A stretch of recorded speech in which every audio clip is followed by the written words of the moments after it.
Hello friends, welcome to English वाला। और आज हम लोग डिस्कस कर रहे हैं फ्रेंड्स कंजक्शन के। फ्रेंड्स, वैसे आपको पता है कंजक्शन बहुत इंपॉर्टेंट होता है सेंटेंसेस को जोड़ने के लिए। सेंटेंसेस को एक साथ कलेक्ट करके मतलब सेंटेंस को एक दूसरे से जोड़कर इंग्लिश में रेगुलरली कंटिन्यूअसली बोलने के लिए बहुत इंपॉर्टेंट होता है। करेंगे आज हम लोग डिस्कस करेंगे फ्रेंड्स एज फार एज के बारे में। एज फार एज का मतलब होता है जहां तक, जैसे कहते हैं ना, जहां तक मेरा सोचना है आपको उससे माफी मांग लेनी चाहिए। तो अब जहां तक मेरा सोचना है तो as far as I think you should apologise to him. मतलब ये हुआ फ्रेंड्स कि एज फार एज यूज करना है। एज फार एज के बाद कोई भी सेंटेंस आप ऐड कर ले। देखें आप स्ट्रक्चर मैंने लिखा है एज फार एज और उसके बाद कोई भी सेंटेंस। जैसे मैंने कहा जहां तक मैं सोचता हूं, जहां तक मुझे लगता है। तो अब मैंने सेंटेंस बोला एज फार एज और मुझे लगता है, मैं सोचता हूं, तो यहाँ पे इंग्लिश क्या होगी I think. As far as I think आपको माफी मांग लेनी चाहिए। दूसरा सेंटेंस हो गया। अब चाहिए के लिए हमने फ्रेंड्स पढ़ा है, शुड होता है you should apologise to him. जैसे मैंने कहा जहां तक मेरा सोचना है आपको उससे माफी मांग लेनी चाहिए। या आप अगर बोलते हैं सेंटेंस दूसरा, जहां तक मेरा सोचना है आपको ऐसा कर लेना चाहिए। तो यहाँ पे सेंटेंस क्या है, as far as I think you should do this.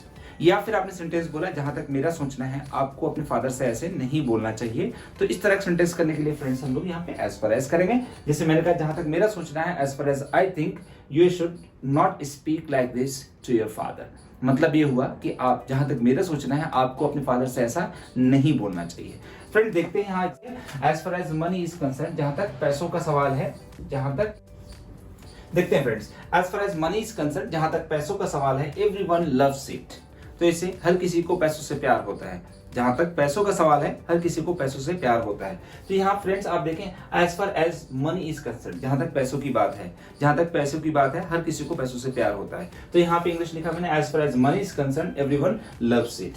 Next sentence friends देखें आप as far as cricket is concern, जहां तक क्रिकेट की बात है ना, it is not our national game. तो ये हमारा नेशनल गेम नहीं है। देखिए आप मैंने क्या किया यहाँ पे एज फार एज यूज किया। सिर्फ एज फार एज क्या है, एक वर्ड है, सिर्फ एक वर्ड है। वर्ड क्या है, ये कनेक्टर है, कंजक्शन है। कंजक्शन और कनेक्टर किसे कहते हैं फ्रेंड्स, जो दो सेंटेंस को जोड़ता है, जो दो सेंटेंस को जोड़ता है। तो आप लिख सकते हैं यहाँ पे connects, it connects two sentences.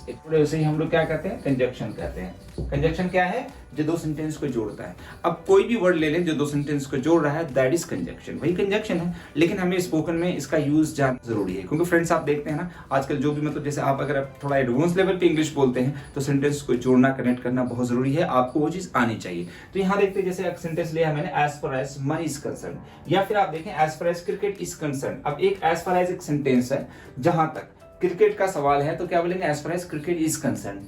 आगे लिखा मैंने it's not our national game, ये हमारा नेशनल गेम नहीं है। जैसे आपने कहा कि जहां तक मेरा सोचना है, जहां तक मेरा ख्याल है, तो आप यहाँ पे सेंटेंस बोल सकते हैं as far as I am concern. As far as I am concern, जहां तक मेरा सोचना है, मेरा ख्याल है, आपको उनसे माफी मांग लेनी चाहिए। अब मांग लेनी चाहिए यहाँ पे शुड यूज करेंगे, you should apologise to him.